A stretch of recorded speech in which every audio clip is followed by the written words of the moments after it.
ڕۆکە خەسخانەکەمان بینی نەخۆشێکی یەکجار زۆری لێبوو ینی ڕەنگم بڵێم 200 کەس هەروەستا بوو بۆ لای دکتۆری چاو هەموو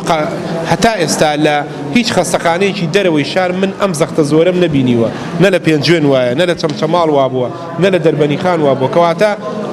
بە بەلاش نەبووە خەڵک داوای کردووە کە شتی زیاتر بووە بۆ خەستەخانەکە بکری ئەمڕۆ ئێمە لەگەڵ قایمقام و ئەو وەفدەی کە لەگەڵمانە لەگەڵ بەڕێوەبەری نەخۆشخانە لەگەڵ دکتۆرەی ئیخسایی و کارمەندەکان هەندێک بڕیارمانداوە ئێرە وەکو سلێمانی بیکەین بە پێشوازی ئێستا لە شاری سلێمانی دوو پێشوازی هەیە تەواری خوارەوە و نەخۆشخانەی شار لە چەمچەماڵیش پێشوازی هەیە پێشوازی مەبەستەکە ئەوەیە کە هەتا 12 شەو دکتۆر لە ناو خەستەخانەکە تەواجدی هەبێت ئێستا دکتۆری گەنج هەیە مقیم بەس دکتۆری ئیخسایی نییە مەبەستەکە ئەوەیە دکتۆری ئیخسایەکان کە عیادەیان تەواو بوو بێنەوە ناو نەخۆشخانە خەڵک ببینن ئەیکەین بە پێشوازی وەکو سلێمانی بە وەرەقا بێ بە بیتاقا لە دوای سەعاتیەکەوە بۆ ئەوەی بتوانین مەسەلەن لە 24 سەعات دکتۆری ئیخسایی لەم خەستەخانەیە هەبێ ئەمە پلانەکەمانە و ئینشەڵڵا ڕاستە قورسە بەڵام جێبەجێشی دەکەین لە ڕووی دەرمانەوە طبعاً پێویستی بە دەرمانی زۆر زیاتر هەیە لەوەی کە ئێستا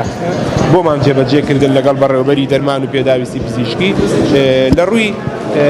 ئەجیزەوە ئێستا بە بڕیارێکی حکومەت سپاس بۆخوا کە تۆ توانی لە 130 پارەکەی خۆت بەکاربێنی لەبەرەوە هیچ کێشەیەکی ئەجیزەیان نەما ئێمە کۆمەڵێک ئەجیزە لێرە کڕین لە ئەو شوێنەی کە حەسار بەڕاستی زۆر گەرم بوو ینی تقریبان 200 نەخۆش دانیشت بوو ئەو حقەتە کە گەرمایەکی زۆر هەبوو بڕیارماندا کە سپلیتی گەورە چەند سپلیتێ بکڕین بۆ نەخۆشخانەکە لەبەرەوەی مناڵی بچووک